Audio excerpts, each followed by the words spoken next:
Em certa ocasião, Freddie Mercury disse: "Mesmo com o rosto molhado e a maquiagem toda borrada, o show deve continuar." E essa frase ela está muito apropriada para o nosso tema de hoje, porque essa frase ela retrata lágrimas caindo, coração retalhado e um cérebro atormentado com a revolta por alguém que partiu. Na série Transformando Perdas, o nosso tema do segundo episódio é revolta. Mas você já sabe, né? Se não é inscrito no canal, se inscreva. Sempre compartilhe o conteúdo e nunca esqueça de dar o like no vídeo assistido.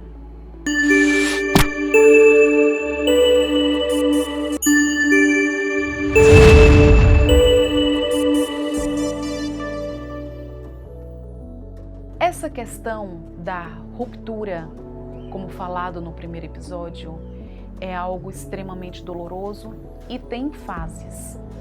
Nessa segunda fase é uma etapa de muita amargura, porque nós já entramos na segunda etapa, é um segundo degrau. Quando nós saímos da negação do primeiro degrau, não quer dizer que nós aceitamos o ir embora de alguém. Não aceitamos perder. O que nós aceitamos foi: temos que continuar de alguma forma. Mas aqui nesse segundo degrau, nessa fase de revolta, não é tão fácil assim. É uma fase que requer bastante atenção. Porque o coração, ele ainda está dilacerado e a alma está bastante apertadinha ainda. Mas o cérebro já começa a dar sinais, já começa, de certa forma, a nos cutucar. Ei, tá na hora de começar a andar. Ei, é preciso adaptar a sua vida sem aquele que partiu. É preciso seguir. E ouvir isso em um momento de dor não é bom, não é fácil. E lógico, automaticamente vem a parte consciente brigando com toda a nossa parte emocional, com toda essa angústia interna e gera-se aquela dor, aquela briga, aquele trauma que nós chamamos de catarse. Inclusive, quem quiser interagir mais com o assunto, entender essa briga de emoção com razão, onde ela nos leva, o vídeo vai ficar linkado aqui no canal para quem quiser interagir mais com o assunto. Bem, essa fase, ela requer uma atenção especial porque, para quem está de fora, olhando quem está vivendo esse luto, quem está passando por essa dor, precisa entender que não é uma fase fácil, é uma fase extremamente delicada. E quem está vivendo esse momento, quem está passando por essa dor, além de ter que lidar com o sentimento da perda, ter que aceitar que precisa continuar andando, ela tem que perceber que está judiando de quem está à sua volta. Porque é nesse momento que ela começa a oferecer para o outro algumas agressões. É involuntário? É, mas é um momento que requer atenção de todos, de quem está vivendo a situação e de quem está de fora da situação. Por quê? É nesse período que nós encontramos seres que pensam em desistir literalmente da vida. Encontramos seres que perdem sua fé, mas também encontramos seres que, por não saber lidar com essa fase, optam pela agressão física ou agressão verbal daquele ser que um dia ele tanto amou. Então é uma fase bem caótica. Nesse momento caótico, a revolta ela está muito misturada com a raiva, porque como o cérebro já começa a apontar o segmento natural da vida, automaticamente quem está vivendo a dor começa a pensar: eu podia ter feito diferente. Então ele entra numa autocondenação também, porque quem está na dor começa a entender e a pensar que o outro partiu porque ele não se doou como deveria ter se doado. Então percebam como é delicado essa situação. Você perdeu alguém, você se culpa e você tem muita raiva. Então tudo isso junto vira um turbilhão, é uma bomba relógio. Talvez essa seja uma das fases mais críticas para quem está superando um luto, para quem está superando a dor de alguém que partiu. Dentro do ser, tudo que ele sente é abandono e raiva. Você briga com Deus, você briga com o mundo, você não quer saber de nada. E a única coisa que você quer é se culpar por não ter feito nada diferente. E no caso da relação a dois, é nesse momento que muitos seres saem desesperados, que pedem pelo amor de Deus e chegam a se humilhar de uma maneira que nem sempre vale a pena. Ou melhor, nunca vale a pena, não é verdade? Mas é esse sentimento de que perdeu por não ter feito nada que leva o ser à humilhação. Se o cérebro começa a apontar o que foi vivido e houve a ruptura sem justificativa, é natural que o ser venha se sentir extremamente abandonado. Não tem um outro nome para uma situação dessa. E nesse segundo degrau, nenhum ser está preparado ainda para entrar em uma outra relação. Porque é insistido entrar em uma outra relação para uma superação mais fácil, porque essa é a ideia, né? Não, eu vou me envolver com alguém para superar isso mais facilmente.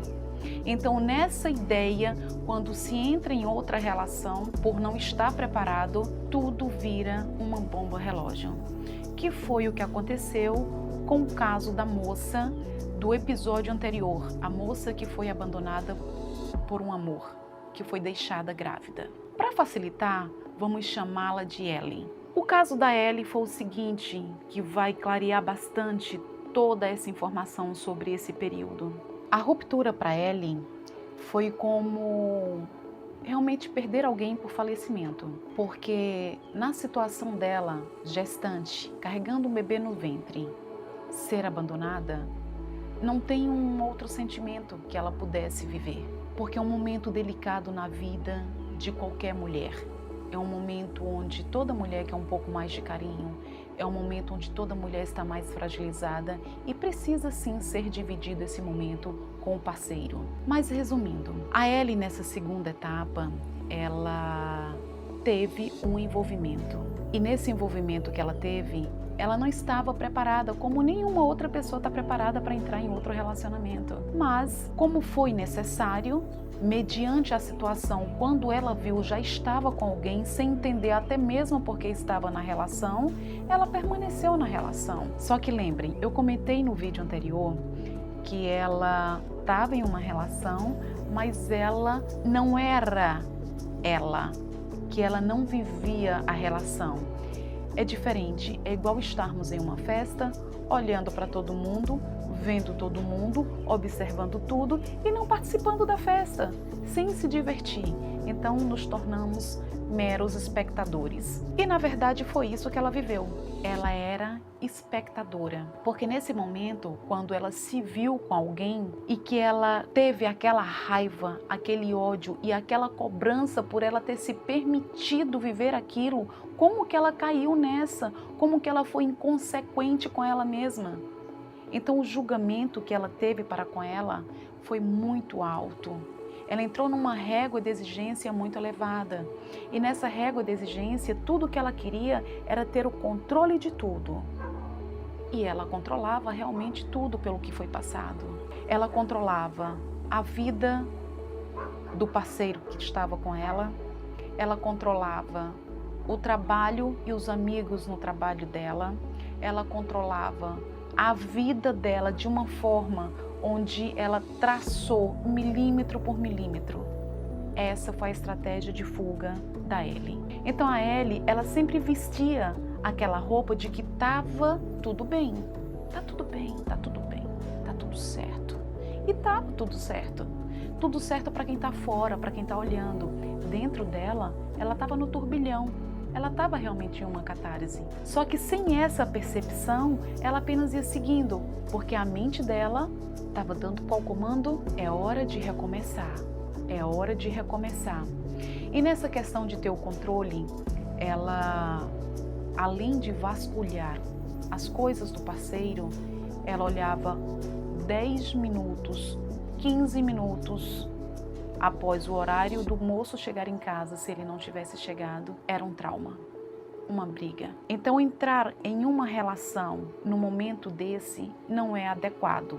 Se você está nesse momento, o ideal é se respeitar. Deixa a coisa apaziguar. Quem está de fora, que está desenvolvendo interesse, entenda qual fase o seu pretendente está. Nesse exemplo com a Ellie, o que eu quero que vocês percebam não é a neurose da Ellie. Eu quero que vocês percebam o seguinte: quando se vive uma ruptura de uma forma inesperada e violenta, o próprio cérebro, ele cria um padrão automático. O cérebro, ele pode ser programado aos poucos, de acordo com as informações que vamos oferecendo para ele, mas em um caso de acidente, por exemplo, algo muito brusco, muito violento, quando nós voltamos à realidade, nos deparamos com outra pessoa, um choque grande demais, uma ruptura nesse nível muda totalmente o padrão neural. Ter um padrão neural mudado por algo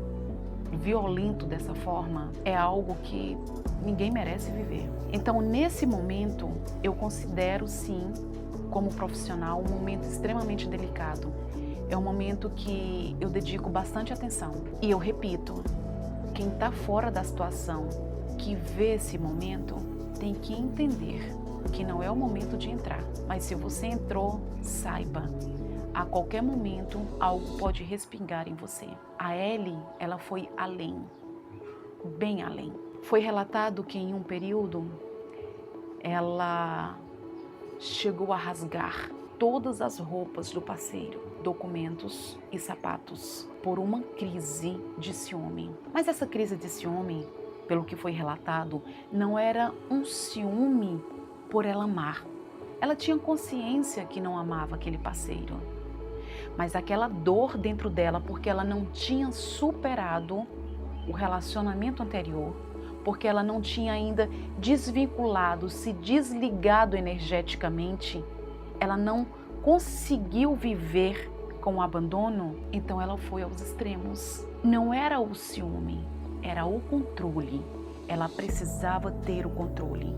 Então, o que eu quero deixar claro aqui nesse momento é, em casos bruscos, além de se mudar uma personalidade, você pode viver o novo quadro que você entrou durante longos anos. É por isso que nós falamos, não existe tempo e nem regra quando o assunto é recuperação. E quando chega nessa etapa, a única ajuda é quando você olha para dentro.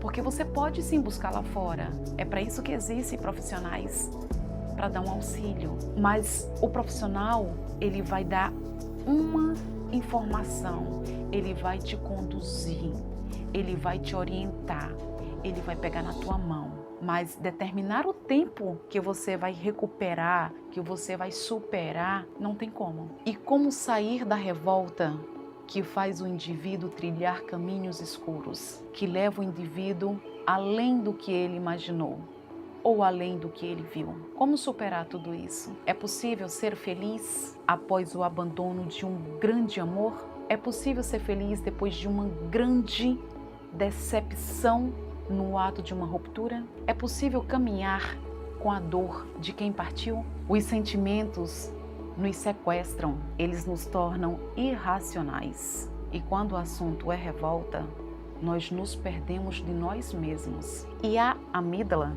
que é o nosso ponto de expressão, a nossa verbalização não pensa duas vezes, ela é muito rápida. Esse chakra carrega a energia do descarregar. E é exatamente por isso que o ser se torna uma bomba relógio. Esse sentimento de revolta, independente da causa que o despertou, é algo que se propaga muito rápido. Segundo estudos, nós temos 1/4 de segundo para superar uma crise de revolta.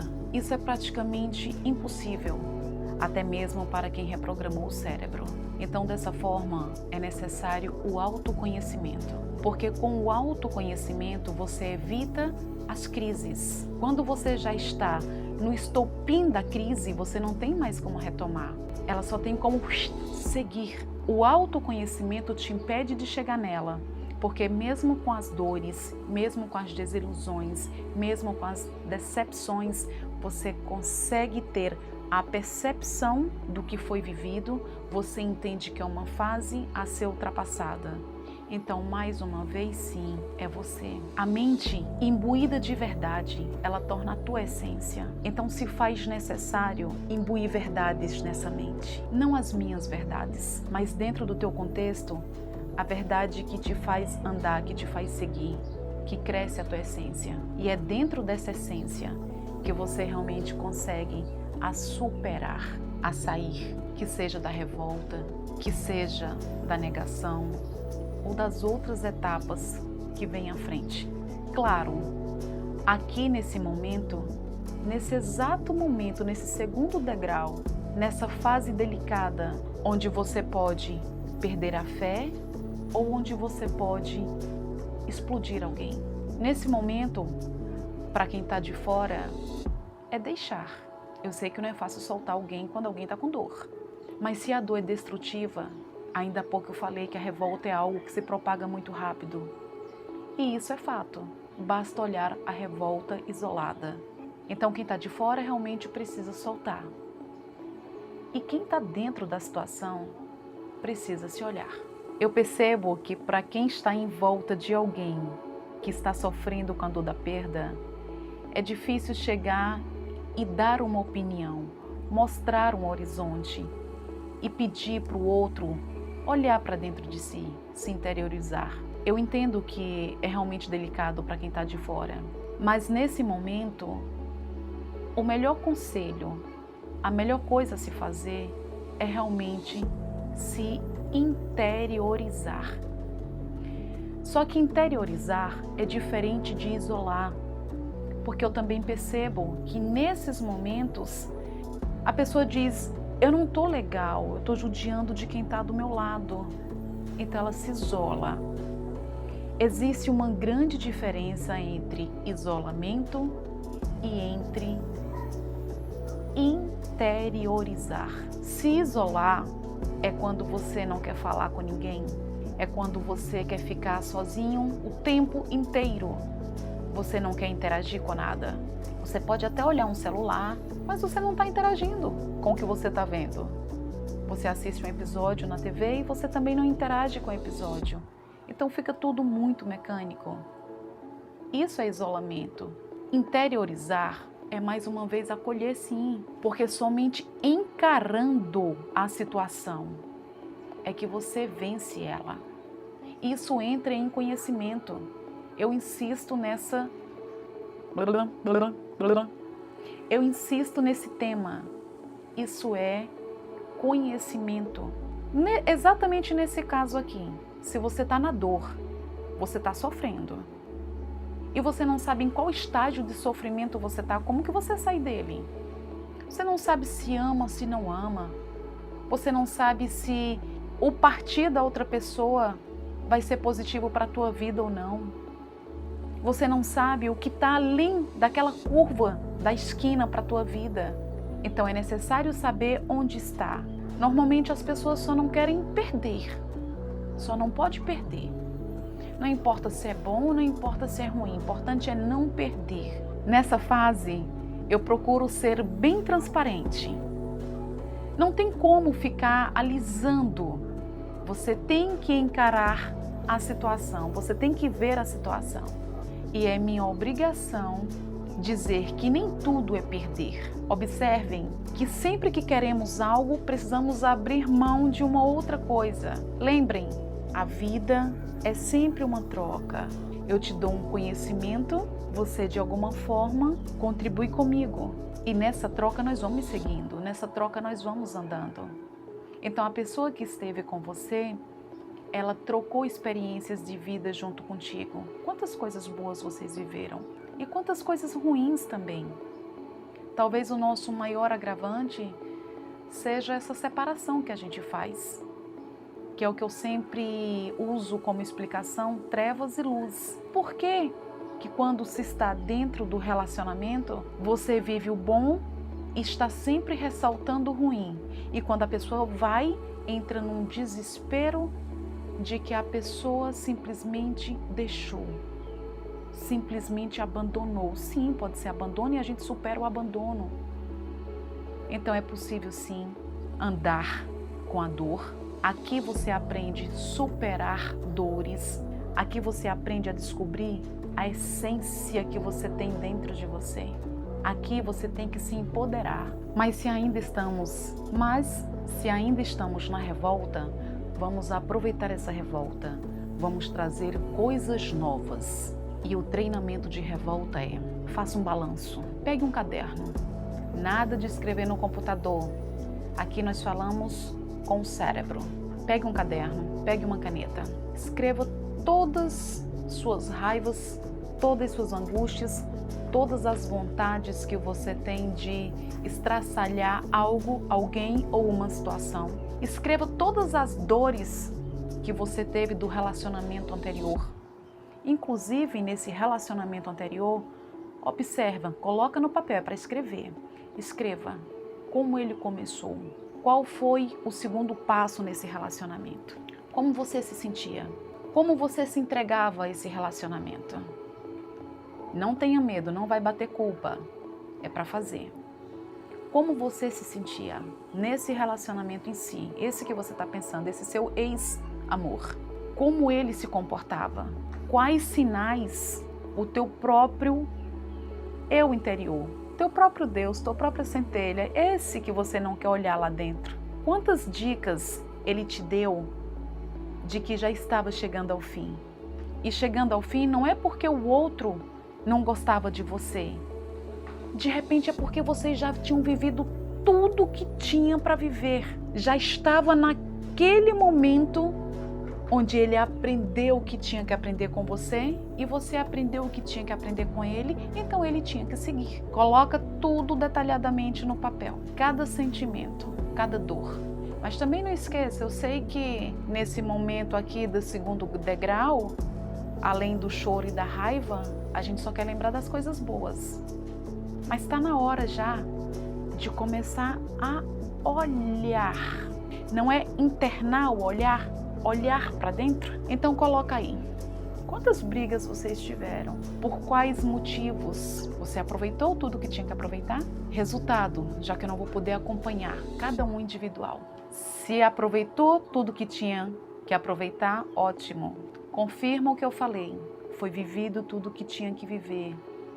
Então agora liberte esse ser, porque ele é um caminhante do tempo, assim como você. Ele merece tanto quanto você e vice-versa. Solte e liberte, porque assim como você quer ser feliz, o outro também quer. E a tua felicidade, ela é individual. Então liberte esse ser, solte esse ser, para que ele tenha oportunidade com uma outra pessoa. E você também. Chegou à conclusão que não viveu tudo que tinha que viver? Ótimo. Você vai ignorar que escreveu isso? Você vai ignorar que isso está aí no papel? Olha para o papel, veja que você escreveu isso. O próximo passo? Solte o não ter vivido. Olha para você, se peça desculpa por não ter se entregado. Se for o caso, perdão. Peça perdão ao seu eu interior, por você não ter ido da forma que você queria ir, por você não ter se entregado da forma que você queria ter se entregado, por você não ter sido quem você queria ser. Peça perdão ao teu interior. Pediu perdão? Diz para o teu cérebro: eu me comprometo comigo mesma, ou mesmo, meninas e meninos, eu me comprometo a ser eu mesma todos os minutos da minha vida. Quantos relacionamentos eu tenho que viver? Eu vou viver intensamente. E viva intensamente. Ame intensamente. Se doe intensamente. Se chegar a uma briga, tiver que brigar, não tem problema, briga intensamente. São os arrependimentos do que não foi vivido que cria essa revolta. Ainda na carta, qualquer coisa que você encontrar nessa carta que não te agradar, não ignore. Olhe para o que não te agradou e nem tudo é para pedir perdão.